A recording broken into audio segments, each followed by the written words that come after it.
नमस्कार, आप देख रहे हैं बुलंद आवाज पूजा सिंह के साथ। दोस्तों, विधानसभा के उपचुनाव हैं उत्तर प्रदेश में, जैसा कि आप सभी लोगों को पता है। 20 नवंबर को वोटिंग होगी और 23 नवंबर को नतीजे आएंगे। भारतीय जनता पार्टी, समाजवादी पार्टी गठबंधन जो उनका कांग्रेस के साथ है, साथ ही साथ बहुजन समाज पार्टी, तीनों ही मैदान में हैं और अपना पूरा जोर लगा रहे हैं कि उपचुनाव में अच्छे नतीजे लेकर आ सके। आज बात करेंगे बीएसपी के बारे में। तो बीएसपी कई सीटों पर अच्छा लड़ती हुई दिखाई दे रही है, जिनमें से सबसे प्रमुख सीट जो है, जिसको बहुत मजबूत भी माना जा रहा है बीएसपी के लिए, साथ ही साथ वहां पर बीएसपी के जो प्रदेश अध्यक्ष हैं विश्वनाथ पाल, उन्होंने पूरी जी जान लगा रखी है कटहरी को वो पूरा समय दे रहे हैं, काफी लंबे समय से। कटहरी एक ऐसी सीट है जहां पर समीकरण बहुत जबरदस्त है और बसपा के फेवर में है। साथ ही साथ डॉक्टर इंदु चौधरी भी उनके साथ पूरा मन से सहयोग कर रही हैं और डोर टू डोर जाकर के प्रचार, जो बीएसपी का एक पैटर्न रहा है हमेशा से ही, कि लोगों से जाकर के कनेक्ट करना और हर एक व्यक्ति तक जहां तक संभव हो सके वहां तक बीएसपी का जो उनकी जो योजनाएं हैं, जो उनका एजेंडा है, जो उनका मैनिफेस्टो है, वो लोगों तक पहुंचाना, लोगों को जोड़ना, लोगों से जुड़ना, ये सारी चीजें कटहरी में हो रही हैं पिछले काफी समय से। तो विश्वनाथ पाल और इंदु चौधरी, ये दोनों लोग पूरी मेहनत के साथ, पूरी शिद्दत के साथ कटहरी में लगे हुए हैं इस वक्त। और आप देखिए कि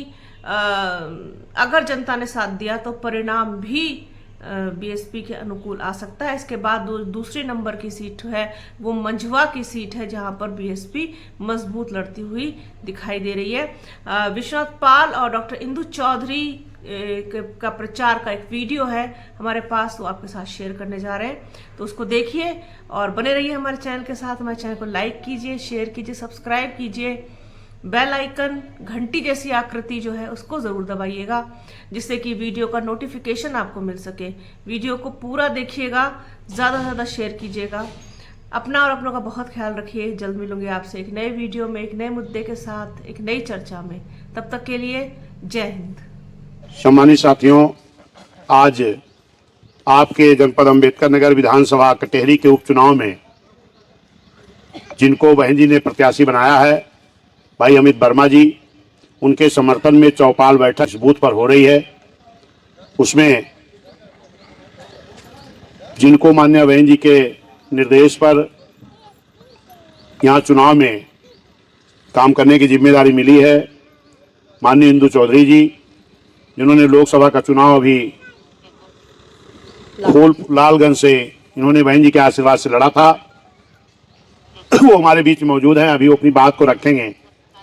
देखिए, ये उपचुनाव हो रहा है और उपचुनाव होता क्यों है?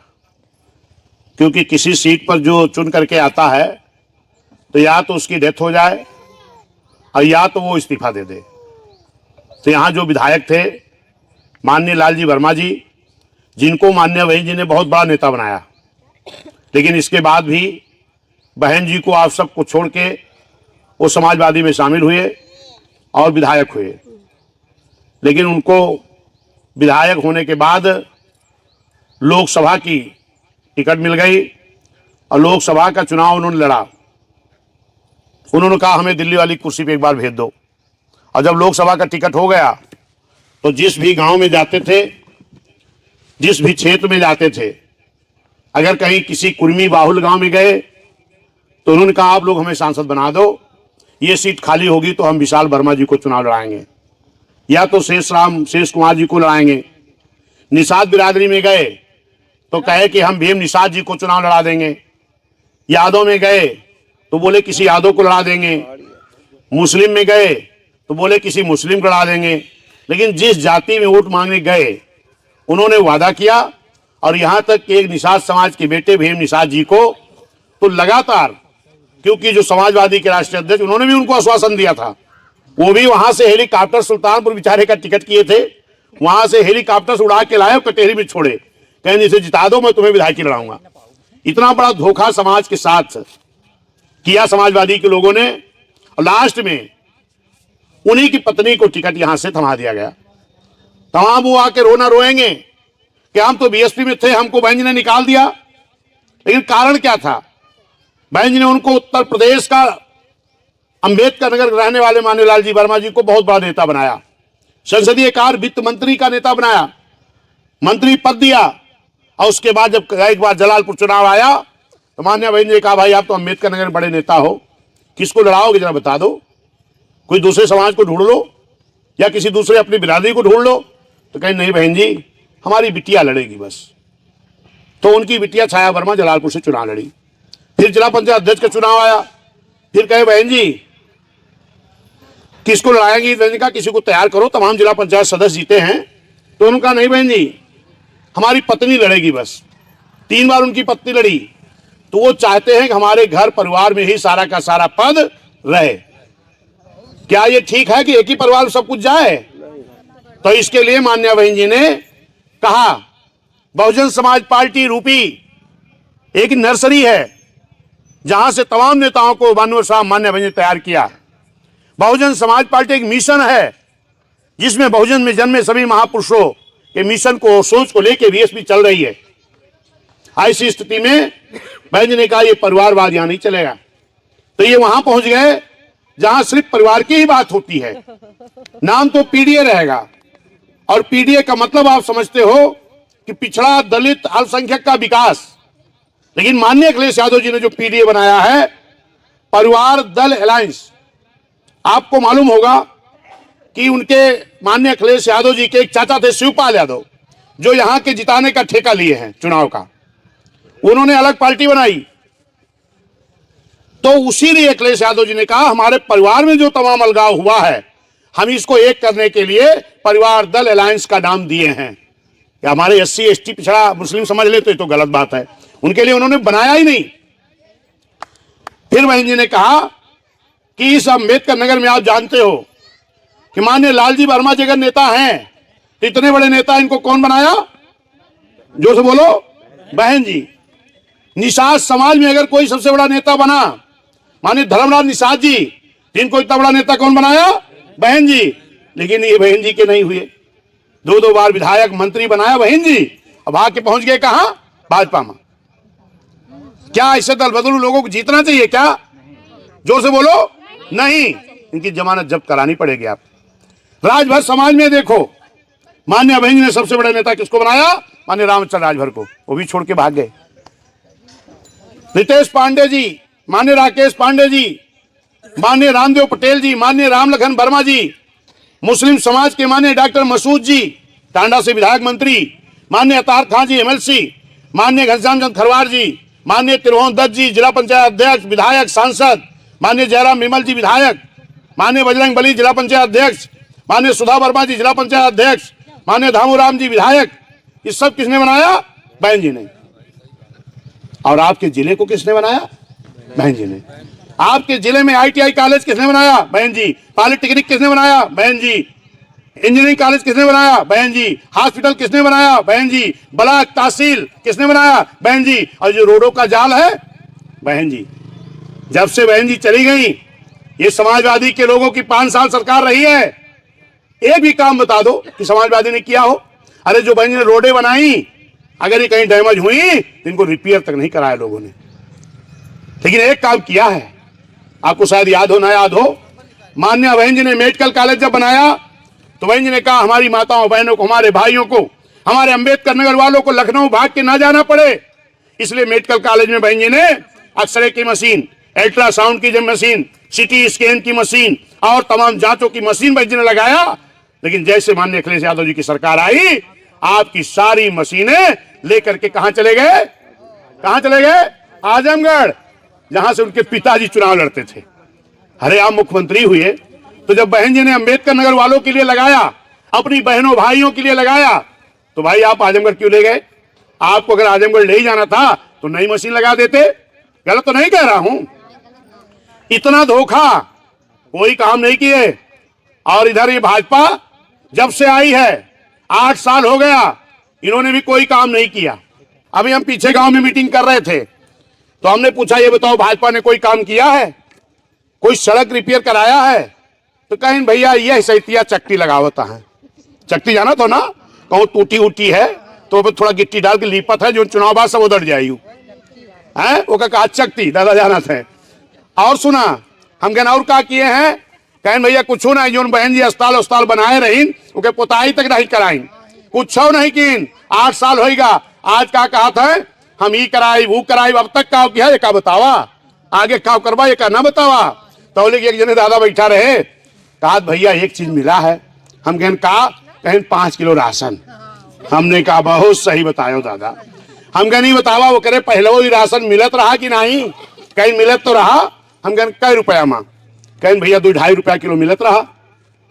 हम कहें चलो 3 रुपया के मान लो, 1 यूनिट पे कई किलो मिलत है? 5 किलो, और 1 किलो 3 रुपया के, 5 किलो का दाम कितना होगा? 5 नहीं 15 रुपया। 15 रुपया फ्री दे के तो आज सब कुछ लूट ली। अब एक ध्यान से सुना माई बहनी थोड़ा, क्योंकि आप लोगन का कहा भाजपा वाले कि तुहार रोटवा तो हम राशन दे के ले लेवे। 5 किलो राशन 15 रुपया के राशन लेके आप आए गई, और करीब बात भैया बाबू से कहीन कि जाओ 1 लीटर सरसों का तेल ले आवा, नहीं सब्जी दाल कुछ न बनी। आई सरसों का तेल पहले 1 बोतल कितने में मिलत रहा? 50-60 रुपया के। आज कितने में मिलत बा? आधा लीटर 90 रुपया के। झूठ तो ना बोलो थी। और 1 लीटर कितने का होगा? 9 दूनी 18, 180 रुपया का। पहले कितने में रहा? 60 रुपया का। 15 रुपया फ्री दे के खाली सरसों के तेल में तुहार 180 रुपया ले लिए थे, यानी कितना? 120 रुपया फादिल। ये तोरे होश नहीं बा। खाली 15 रुपया का राशन लेके खुश भय हो। दाल गरीब मनई का ना कुछ मिली, मटेरियल की दाल खा। आज कितना दाम होगा? दवा के, बच्चों की पढ़ाई कितनी महंगी हो गई, बर्तन कितना महंगा हो गया, कपड़ा कितना महंगा हो गया। समझ में आ रहा ना? और दूसरी चीज क्या कही है, मोदी बाबू हमारे भाषण दिए रहे, हमारी बहनी के आंख में धुआं लागत है, इनका हम सिलेंडर फ्री देवे। लेकिन ये कदा जाने हुई है, सिलेंडर तो आएगा। सिलेंडर का दाम कितना रहा? 400 कुछ रुपया। हाई बहन जी का कहीं तू से सिलेंडर के दाम 1200, कहीं तोरे पैसा लेके फिर तू ही का हम सब्सिडी वापस दे। काहे की है वो जो तुम्हें फ्री दिए रहे वह पे 25-30% ब्याज जोड़ के तुम्हारा असुली करेक्ट आई। हे माई के आवा सब्सिडी आई, बहन जी के सब्सिडी नहीं आई। ये अपन कागज पत्र लेके कहां पहुंच गए? Gas agency. कहीं रे बाबू बतावा हमारे पड़ोसी के तो सब्सिडी आई गए, हमारे काहे ना आई? कहीं फ्री तो ना पाए हो? कहीं हाँ बाबू फ्री पाए है मोदी जी वाला। कहीं जब तक ये सूद ब्याज सहित जोड़ के तुहार असुली ना कह रही है तब तक तुहार सब्सिडी ना आए। और जब वो क्या असुली हो गए तो अब शायद सबका सब्सिडी बंद हो गए। अब केहू का 18 रुपया, केहू का 36 रुपया। गलत तो ना कहा था ही। अब औतो ना नमाई बंद हो गए। अब सुनो, अब करीब बाद महंग कितना कह रही? 400 रुपया वाले का दाम होगा कितना? 1200। ऐसे कितना होगा? 900 कुछ शायद 870। अब 900 हो गए। जरा एक कहानी सुन ले, अब तुम्हें का लाभ महान मिल जाए। बहन जी सुनो, ये एक कहानी बता रहे हैं। एक सेठ जी थे और एक राजा थे, और सेठ जी राजा के दोस्त रहे। बहुत ध्यान सुनिए, कहानी तो समझ में आए। और सेठ जी रोटी के व्यापार करते रहे, वो रोटी बेचत रहे 5 रुपया में, और राजा उनके दोस्त रहबे किए। जैसे अडानी अंबानी के दोस्त माननीय मोदी जी हैं। तो ये पहुंच गए राजा के लगे, कहीं राजा साहब हम 5 रुपया में रोटी बेची थे, ये रोटिया के दमवा 10 रुपया कैली, कुछ घाटा आवत बा। तो राजा कहे हमें तुम हमारे दोस्त हो, 10 काहे करबो? ये कहता हम 30 कैलियो। तो वो 30 रुपया कैली। अब जब पूरे गांव गुहार मची कि तो राजा के दोस्त है रोटी बेचे वाला, ये तो 30 रुपये कर दिया। तो ये सब लोग हमारे राम सजीवन धुरिया उरिया सब लोग बटुर के पहुंच गए राजा खिया। कहीं नहीं बतावा ये तुहार जो दोस्त है रोटी बेचे वाला, ये 5 रुपये में बेचत रहा, 30 रुपया कह रही। कहीं पुलिस का भेजो बुलवाओ का। अब जब वो आवा तो कहीं क्यों रोटी कितने में बेच रहे हो? कहीं राजा साहब 30 रुपया में। कहीं आज के बाद अगर आधे रेट में नहीं बेचोगे तो तुमको राज से बाहर कर दिया जाएगा। आधे रेट मतलब कितने में? 15 रुपया में। और बेचत कितने में रहा? 5 रुपया में। बेचे कितने में चाहत रहा? 10 रुपया में। और राजा साहब कितने में करा दी? 15 रुपया। यही हाल तोरे गैस सिलेंडर के भवा। गैस सिलेंडर मिलत कितने में रहा? 400 कुछ रुपया में, और मोदी साहब बेचवाइन कितने में 1200 रुपया में। फिर जब जनता चिल्लाए लाग तो कम काव कराइन 300 रुपया। अब भाजपा ही चौराहा कहता है, देखा गैस सिलेंडर माननीय मोदी जी सस्ता कह दी ना, उनसे कह दे 400 कुछ करा तब सस्ता हुई। गलत तो ना कहा था ही दोस्त हैं मोदी जी के सब जितने उद्योगपति वाले हैं। और ये मोबाइल पहले सिम खरीद लिए रही बहन जी, तो 10 रुपया रिचार्ज कर लिए तो जौलिक चले नहीं फोन तो होते रहा महीना भर। अब क्या होगा, उस मोदी जी के दोस्त बेचत हैं, अब वो शायद 299 रुपया, और जहिया खत्म हुए वही दिन फोन आओ 2 दिन के बाद बंद हो जात बा। गलत तो ना कहा था। और ये तरह ना है 28 दिन चले और महीना कुछ 30 का हुआ कुछ 31 को हुआ है। अगर 28 दिन चला 29, 30, 31 3 दिन तो हाल गायब। और 11 महीना का 3 दिन अगर जोड़बा तो 11 तिहाई 33 दिन, यानी 1 महीना का ऐसे लूट लेंगे। ये मोदी जी के दोस्त लोग की कहानी है। गलत तो ना कहा था। और तोरे बीच में ये सपा वाले आई हैं, क्या कही हैं, तोरे बहन जी तो भाजपा से मिली है, तोरे बहन जी तो चुनाव में ना लड़त है। लेकिन इस सुन ला कि यही सही एक चुनाव होगा करहल में सपा कैंडिडेट के बाद माननीय अखिलेश यादव जी का भाई सपा से, और भाजपा के बाद माननीय अखिलेश यादव जी के जीजा, भाजपा जीजा से, भाई सपा से, कौनो जीत है। भाजपा जीते तो जीजा जीती हैं, सपा जीते तो भाई जीती है। और बी टीम के का कहीं है बहन जी का, भाजपा से मिला के का कहीं है बहन जी का, क्या का कहीं है बहन जी का। अब आ जा लखनऊ में माननीय अखिलेश यादव जी राष्ट्रीय अध्यक्ष है सपा के और सांसद हैं, और सपा से ही उनकी पत्नी माननीय डिंपल यादव जी सांसद हैं, और उनके भाई हैं प्रतीक यादव जी, और प्रतीक यादव जी की पत्नी का नाम है अपर्णा यादव जी। अपर्णा यादव के जेठानी हैं डिंपल यादव, और डिंपल यादव के देवरानी है अपर्णा यादव। जेठानी सपा के सांसद और देवरानी भाजपा के महिला आयोग के उपाध्यक्ष, यानी आधा परिवार सपा में, आधा परिवार भाजपा में। अब कही है हमारे बहन जी का, ये बहन जी मिली है। तो जब ऐसा कहाँ है तो एक जब जाने रहा जाबू बहनी माई बहनी तो सबे तो बताइबा। अब हम और भाषण नहीं करब। ये देखा बहन जी है आपके बीच में माननीय इंदु चौधरी जी, बहुत मेहनत करत हैं, और निश्चित है कि आज आप सभी लोग ये दो के दोनों जो लड़ रहे हैं सपा भाजपा के, एक तो परिवार को बढ़ाना चाहते हैं, और भाजपा वाले जो आए हैं वो बहन जी को धोखा देके गए हैं। आप सबको धोखा देके गए। जिसको बहन जी ने 3 बार विधायक बनाया, मंत्री बनाया, अब वो काले चले गए विधायक बने, आपको धोखा देके गए हैं।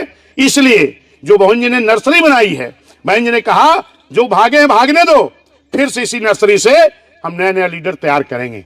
आपके बीच में फिर बहन जी ने माननीय अमित वर्मा जी को टिकट दिया है। हम आप लोगों से निवेदन करेंगे, हाथी के सामने अपनी बटन दबा देना, और यहाँ 23 तारीख को माननीय अमित वर्मा जी जीतेंगे, और वहां हमारी बहन जी जीत जाएंगी अमित वर्मा को वोट देने से। ये जान ला, कुछ नीला गमछा वाले और आपके बीच में आई हैं, झंडा वाले आई हैं, तो ये ध्यान रखिए आप कि जब आई हैं तो उनसे ही कह दी हैं, भैया तू झंडा तनी दिखावा। जब दिखाई है कह दे हम बहन जी कहाँ है दिखा जा, और दूसरा हमारा हाथी कहाँ बा वो दिखा जा। अगर झंडा माँ बहन जी के फोटो ना देखी हैं माई बहनी, और ना हाथी देखी हैं, तो जान नहीं है कि क्यों ₹100 हमें धोखा दिए आवा है। तो उनसे कह रही है भैया जौने झंडा में हाथी है वही हमारा साथी है, बाकी हम केहू का ना ही जानी। सही है कि गलत है? नहीं तो हे माई बहनी अगर 2-4 वोट खराब की हो सब ही तो 2-4 वोट से बड़ा नुकसान हो जाये। हो सकत कुछ लोग आवे कहा देखा हम तोरी बिरादरी के है, हम लड़त है, तो कहता हमार बिरादरी खाली हमार बहन जी हैं, गरीबन के नेता। तमाम लोग संविधान दिखावत हैं, लेकिन जब आरक्षण बंटवारा हुए नंबर आवा तो न माननीय अखिलेश यादव जी की जुबान खुली, न माननीय राहुल जी की जुबान खुली, अकेले बहन जी संघर्ष कर रही हैं। अभी बहन जी ने एक नारा दिया है, बीएसपी से जुड़ोगे तो आगे बढ़ोगे, आपका विकास होगा और आप सुरक्षित रहेंगे। ये सही है। अगर बहन जी के साथ छूट तो यहाँ विकास बंद होगा और सुरक्षा हमार गायब है। अभी आप लोग सुने होंगे माई बहनी, ये अमेठी में एक हमारे एससी समाज के ही मास्टर साहब रहे बेचारे, उन्होंने गोली मारी गए, उनके पत्नी का मारी गए, उनके 2 साल के बिटिया रही, 2 साल बिटिया का दोष रहा, एक बिटिया 6 साल के, वह का गोली मारी गए। और अभी मिर्जापुर में 10 साल के बच्चे को गर्दन काट के फेंक दिया गया। अभी बनारस में एक हमारी 16 साल की बेटी के साथ रेप हुआ, और इतना नहीं उसको जिंदा जलाया गया। अरे आज है, बुलाओ मत, छोड़ो। उनको जिंदा जलाया गया और उसके बाद भी बोरे में भर के ट्रेन में लाद दिया गया। क्या बहन जी होती, किसी की हिम्मत होती है? इसीलिए बहन जी ने कहा कि अगर बहुजन समाज पार्टी से जुड़ोगे तो आगे बढ़ोगे और सुरक्षित भी रहोगे।